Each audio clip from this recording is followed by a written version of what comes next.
पूर्ववर्ती काल में, खास करके शुरुआती युग में बहुत शानदार कुछ हुआ और फिर पतन हुआ, और अब न जाने क्या होगा।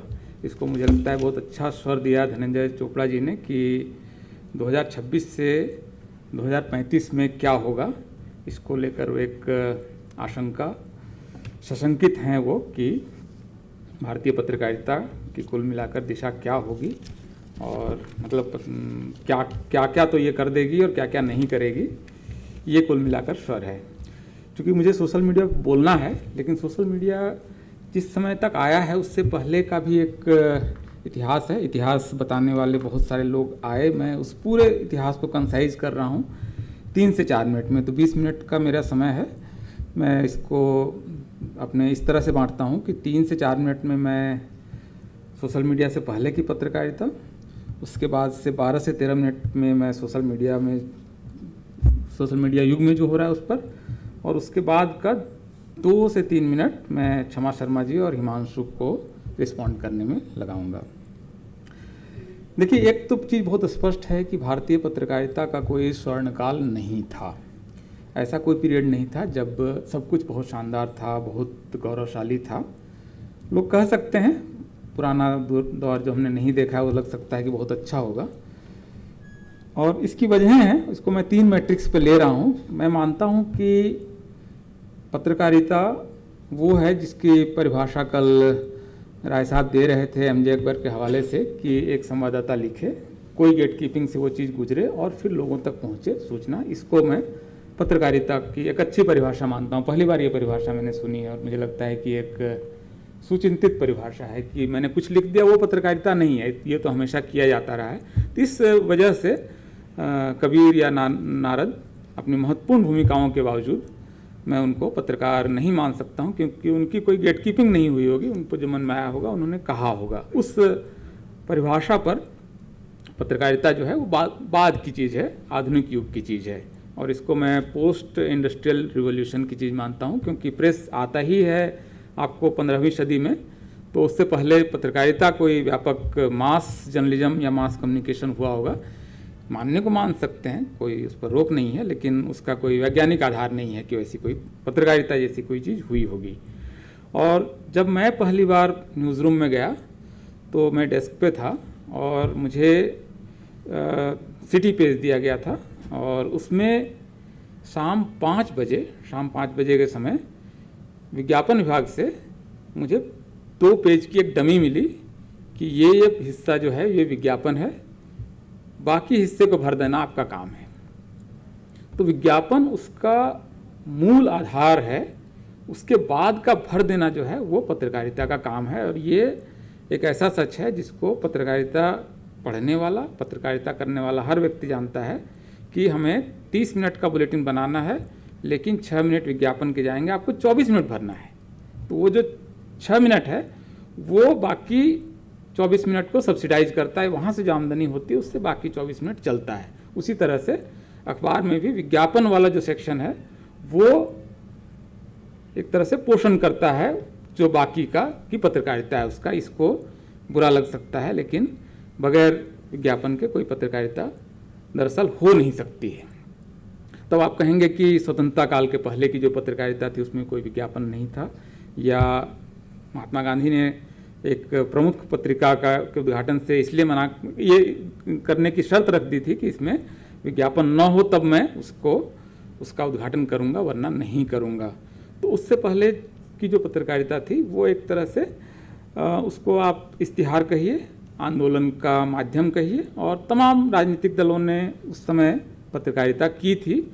और उसकी भी क्रिटिक अगर आपको पढ़नी है पोस्ट 1947 का, तो एक नाम लूँगा मैं बाद में।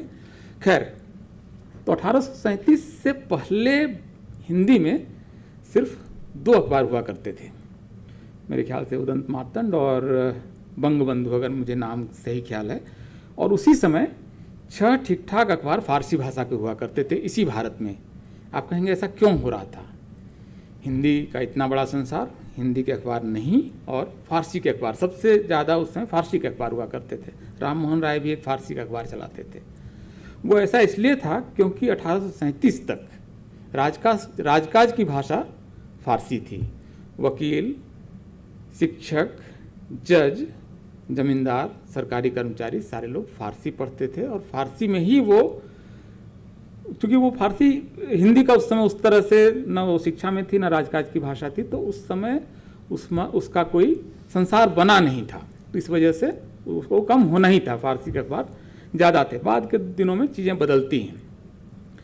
विज्ञापन के बगैर जो पत्रकारिता चलती है उसका मैं एक पीरियड रखता हूँ, 1947 तक का पीरियड, और इस पीरियड में आप देखेंगे तो विज्ञापन लगभग नहीं थे हिंदी में, क्योंकि मध्यवर्ग का सृजन नहीं हुआ था, मध्यवर्ग नहीं था, और इस वजह से आप पाएंगे कि क्योंकि मिडिल क्लास का एग्जिस्टेंस नहीं था तो बहुत कमर्शियल किस्म के अखबार नहीं हुआ करते थे, सारे संगठन अपना अपना अखबार चलाया करते थे, वही पत्रकारिता होती थी। उसको अगर आप पत्रकारिता माने आधुनिक हिसाब से तो पत्रकारिता थी या नहीं थी, इसकी बहस हो सकती है।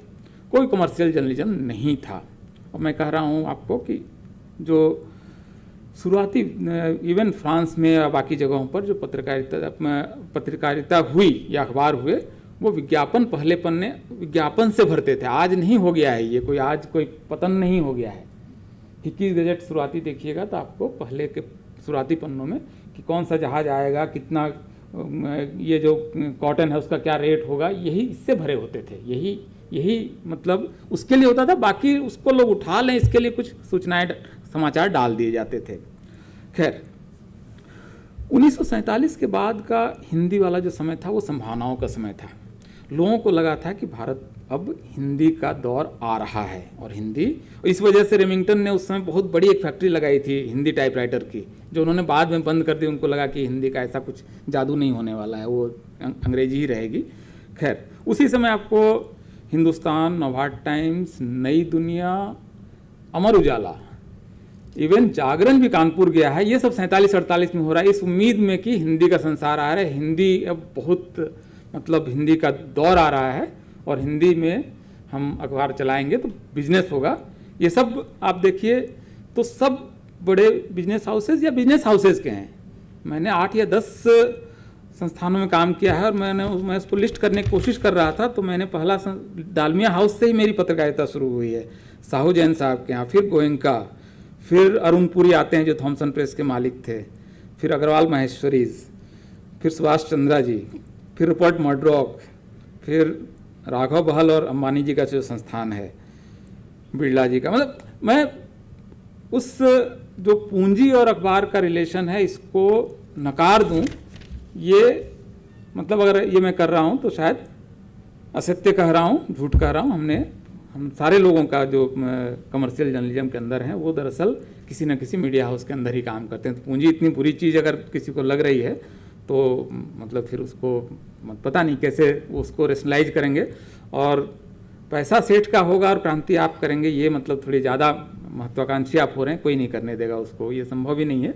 बहुत सारे अखबार बता भी देते हैं कि इन कॉर्पोरेट हाउसेस को आपको नहीं छूना है, जो मीडिया हाउस के अंदर है वो जानता है, बाहर वालों को नहीं भी पता हो सकता है। तो नो गो एरियाज होते हैं, हर अखबार के नो गो एरियाज होते हैं कि ये इनको छोड़ देना है। तो वो एक सच है जो शायद रहेगा लंबे समय तक, और उसको पता नहीं, मुझे नहीं मालूम कि उसकी क्या काट है। 1947 के बाद की जो पत्रकारिता हुई थी उसमें राजकाज के साथ बहुत गहरा संबंध था।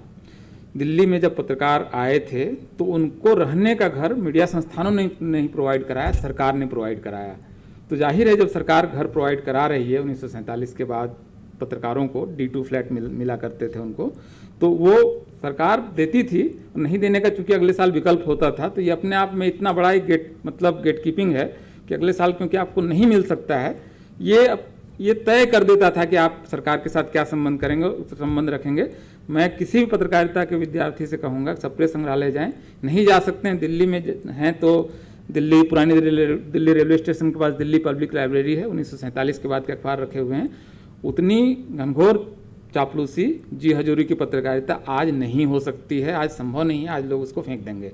मतलब वो नेहरू के खिलाफ नहीं लिखा जा सकता था। आप सारे संपादकीय देख लीजिए, मैंने चूँकि अपने शोध के दौरान, PhD के दौरान सारे अखबार के पहले पन्ने और संपादकीय पेज तो पढ़े ही हैं। मैं बिल्कुल प्रामाणिक तरीके से कह रहा हूँ कि आज मुझे आप इसको टेस्टिंग में डालिए, 47 के बाद का समय खासकर 1991 तक सबसे ज़्यादा चापलूसी वाली पत्रकारिता उस समय हुई है, सबसे ज़्यादा जी हजूरी सरकार के खिलाफ लगभग नहीं लिखा गया है। मतलब संपादकीय तो नहीं ही लिखे गए, कम से कम संपादकीय पेज शुद्ध रूप से सरकार के प्रशस्ति में ही लिखा गया है। तो ये एक युग था, इसलिए मैं कह रहा हूँ स्वर्ण युग कोई स्वर्णकाल नहीं था।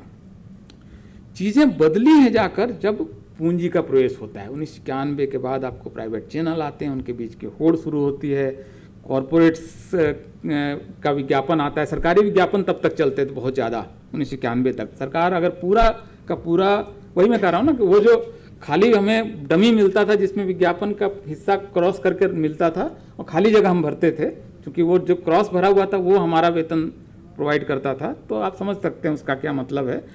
जब कॉरपोरेट विज्ञापन आने लगे और बहुत सारे कॉरपोरेट विज्ञापन और सरकारी विज्ञापन आने लगे, तो थोड़ा सा लिवरेज हुआ कि हम अगर सरकार कभी बंद भी कर दे तो हम जी लेंगे। ये भरोसा हुआ कि सरकारी विज्ञापन के बगैर भी जीवन पत्रकारिता में चल सकता है। ये 1991 की बात है।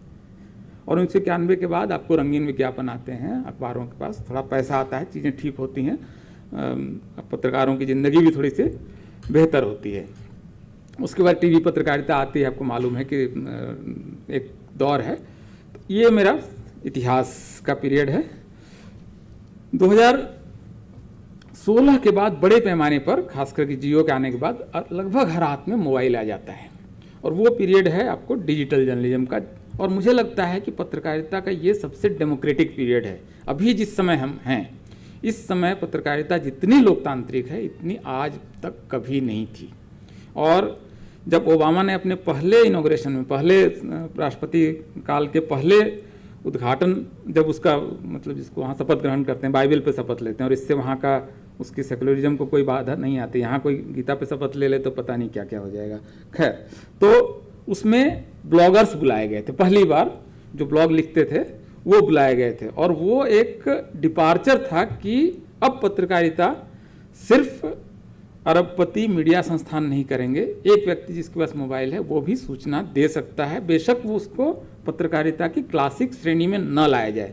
भारत में आज ऐसे लोग हैं व्यक्ति के तौर पर जिनकी पहुंच बड़े बड़े अखबारों से ज़्यादा है, और ये एक बहुत डेमोक्रेटिक स्पेस आपको लग सकता है, जिसके बारे में कोलंबिया जर्नलिज्म रिव्यू में एन कूपर का एक बहुत महत्वपूर्ण लेख है, कोई चाहे तो पढ़ सकता है, द बिगर टेंट, कि किस तरह से उन्होंने कहा कि पत्रकारिता का जो शिविर है उसमें अब लाखों लोगों की एंट्री होने वाली है। बहुत आशावादी थे। और उस समय मैं IIMC में पढ़ाता था, Indian institute of mass communication में, और मैंने शायद हिमांशु को ही पढ़ाया, हिमांशु में।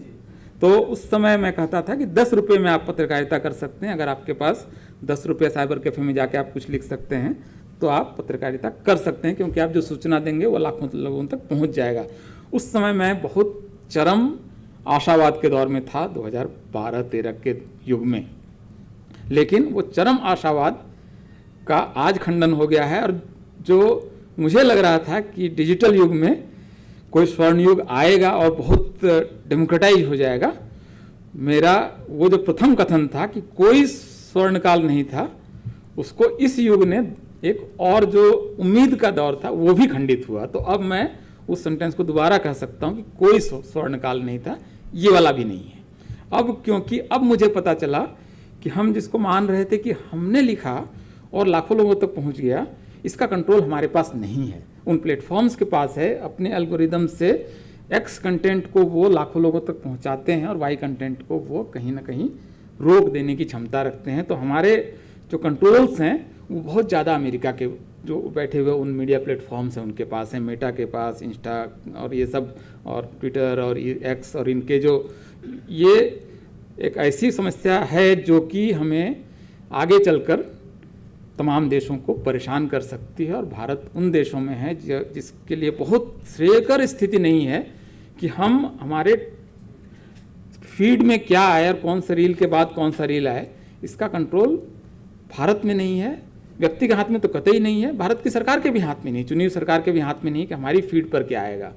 हम अपना एल्गोरिदम थोड़ा सा तो खुद तय करते हैं, बाकी वो भी कंट्रोल किसी और के पास है। ये सरकार बदलने तक की क्षमता रखता है ये एल्गोरिदम तय करना। और ये अमेरिका में सीनेट कमेटी इस पर बाकायदा विचार कर चुकी है, यूरोपियन यूनियन में इस पर रिपोर्ट है, UN की इसकी रिपोर्ट है कि आपका एल्गोरिदम बदल कर और आपको किसी खास तरह गाइड करके आपकी ओपिनियन बदली जा सकती है और सरकारें बदली जा सकती है। और दुनिया की लगभग हर डेमोक्रेसी इस समय चिंतित है कि ये जो डिजिटल युग है इसमें चूंकि कंट्रोल को टेक्निकल तरीके से पिक किया जा सकता है, ये बहुत बड़ी चिंता का कारण है। और मुझे लगता है कि देर सवेर विश्व समुदाय को और भारत जैसे बड़े लोकतंत्र को इस दिशा में सोचना ही पड़ेगा कि इसको क्या हम पूरी तौर पर अमेरिकन कॉरपोरेट्स के हाथ में छोड़ दे सकते हैं कि भारत के करोड़ों लोग जब सुबह एक मोबाइल पर देखना शुरू करें तो उसकी पहली फीड पर कौन सी खबर आएगी, उसके फेसबुक का कौन सा पोस्ट वो पहले देखेगा। आज वो नहीं कर रहे हैं, हो सकता है, लेकिन कंट्रोल उनके हाथ में है। ये चिंता का कारण है और वो किसी खास विचारधारा की तरफ आपको ले जा सकते हैं। कल को वो बोल सकते हैं कि भारत में जो कोयला है वो बहुत गंदी चीज़ है, कोयला होगा तो बहुत पोल्यूशन हो जाएगा और आपकी 70% इलेक्ट्रिसिटी जहाँ से आती है उसका जो स्रोत है कोयला, आप कोयला माइनिंग करने के खिलाफ आपके खिलाफ माहौल बना दिया जा सकता है।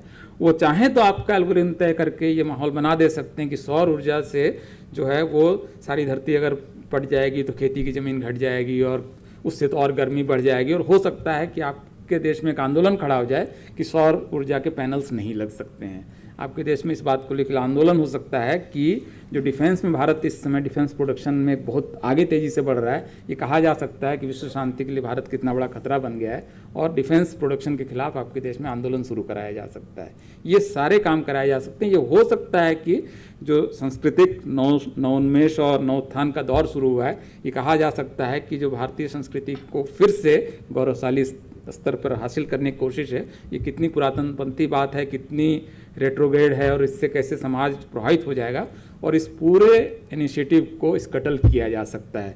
मैं सबसे बुरा सिनेरियो बता रहा हूँ इसलिए क्योंकि वहाँ पहुँचना आज की तारीख में संभव है और आपके विचारों को गाइड किया जा सकता है। आप एक दुकान में जाकर क्यों कोलगेट मांगते हैं? क्योंकि आपके दिमाग में बैठा हुआ है कि ये मांगना है। सर्फ क्यों मांगते हैं आप? एक्स चीज़ क्यों मांगते हैं? कोई ब्रांड क्यों मांगते हैं? क्योंकि आप कतई मत सोचिए कि आपके विचारों को प्रभावित नहीं किया जाता। हर आदमी को लगता है कि मैं समझदार हूँ, उनके विचारों को प्रभावित किया जा सकता है और उनको किया जा सकता है, मुझे तो नहीं किया जा सकता। इसको थर्ड पर्सन इफेक्ट कहते हैं मास कम्युनिकेशन में। सबको लगता है कि मैं तो प्रभावित नहीं हूँ, लेकिन वो खुद जाके कहता है कि मुझे रेमंड की शर्ट खरीदनी है। भाई रेमंड कैसे पता आपको? या पहले दिन आप सिनेमा हॉल में कैसे गए कि ये फिल्म अच्छी है? आपको कैसे पता चला कि वो फिल्म तो आपने देखी नहीं, आप किसी दोस्त ने नहीं देखी?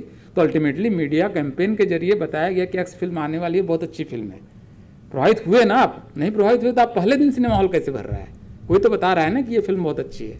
तो प्रभावित हर आदमी हो सकता है। भारत में हर पत्रकार के पीछे, दिल्ली में हर पत्रकार के पीछे 4 या 5 पब्लिक रिलेशन के लोग काम करते हैं। एक पत्रकार 5 पब्लिक रिलेशन का आदमी इसको प्रभावित करने की कोशिश करता है ताकि ये आपको प्रभावित करे। तो ये अगर नहीं होता और विज्ञापन और जो ये पब्लिक रिलेशन का धंधा है, मीडिया के धंधा से करीब करीब 4 से 5 गुना बड़ा है। तो इतना बड़ा धंधा चल ही इसलिए रहा है कि आप प्रभावित हो सकते हैं। ये मत बोलिए कि हम प्रभावित नहीं होंगे जी, वो तो बच्चे हैं और वो तो गाँव वाले हैं, वो प्रभावित हो जाएंगे। ना ना ना, आप सारे लोग प्रभावित हो सकते हैं, मैं भी हो सकता हूँ। मैं भाई बोलता हूँ ना कि पायलट का पेन मुझे लेना है। क्यों भाई, आपको कैसे मालूम? अच्छा है।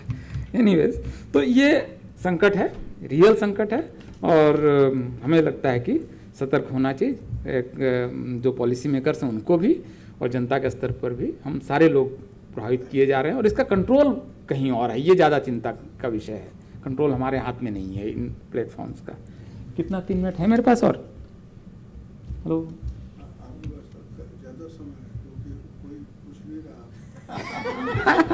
मुझ पर इतना उधार क्यों है?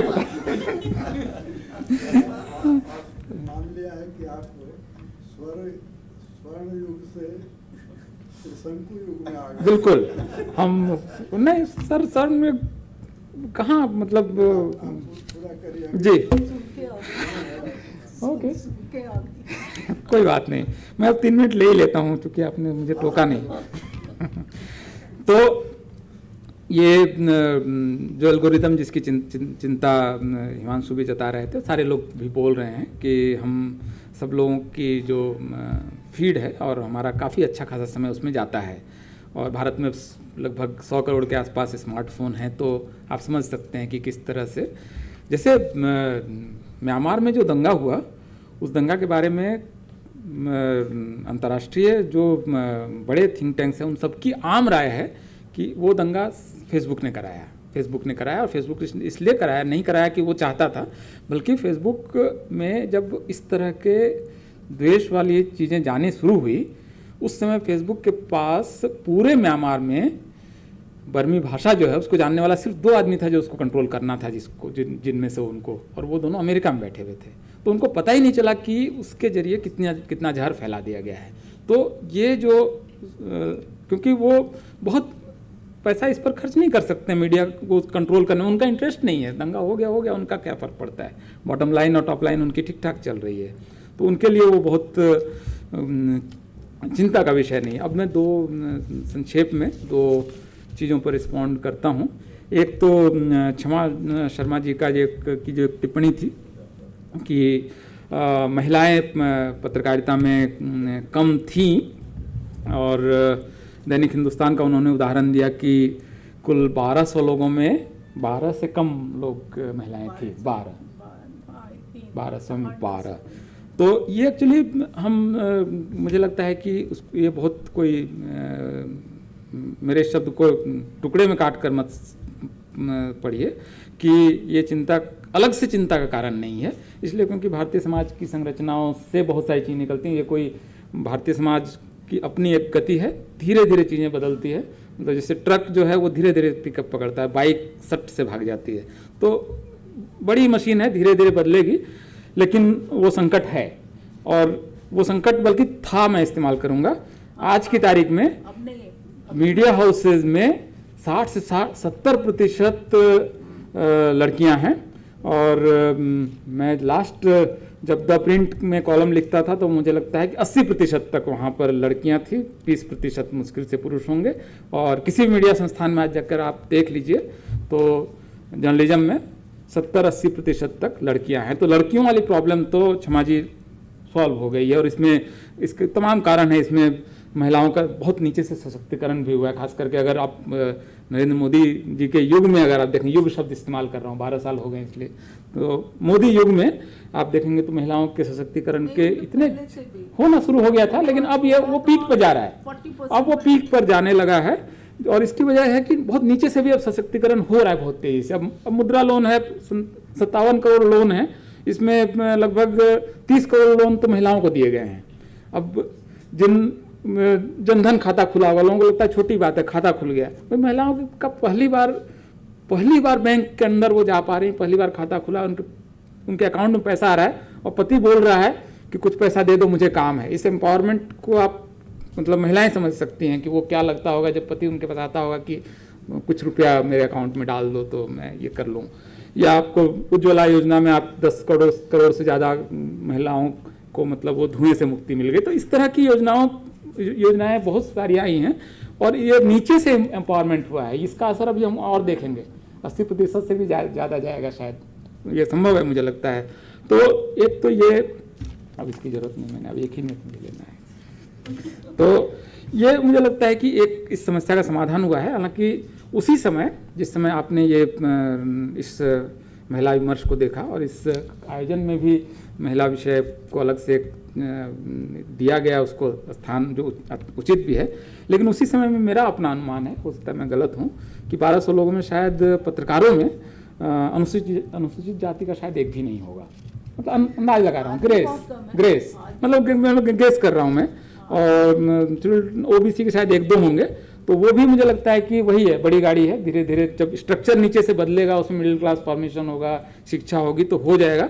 ये कोई चमत्कारिक तरीके से और आर्टिफिशियल तरीके से उसको बदल देना चाहे तो शायद संभव नहीं है। तो ये एक दूसरी समस्या है हिंदी पत्रकारिता की, खास करके कि वो वर्ण और जाति के प्रश्न के सवाल पर बहुत ही ज़्यादा मतलब अगर उसकी स्क्रूटनी हो, उसको अगर सिटी स्कैन में डाला जाए तो अच्छी तस्वीर उनकी पुराने दिनों में तो बिल्कुल नहीं निकलती है। लेकिन अब मैं इसको बदलता हुआ देख रहा हूँ, बहुत तेज़ी से उसको बदलता हुआ देख रहा हूँ। इन वर्गों के लोग आए हैं, और अब कोई स्थान नहीं देगा तो अपना यूट्यूब बना के वो महीने का मतलब 2 लाख 2.5 लाख कमा लेगा। तो ऑप्शंस भी अब ओपन हुए हैं।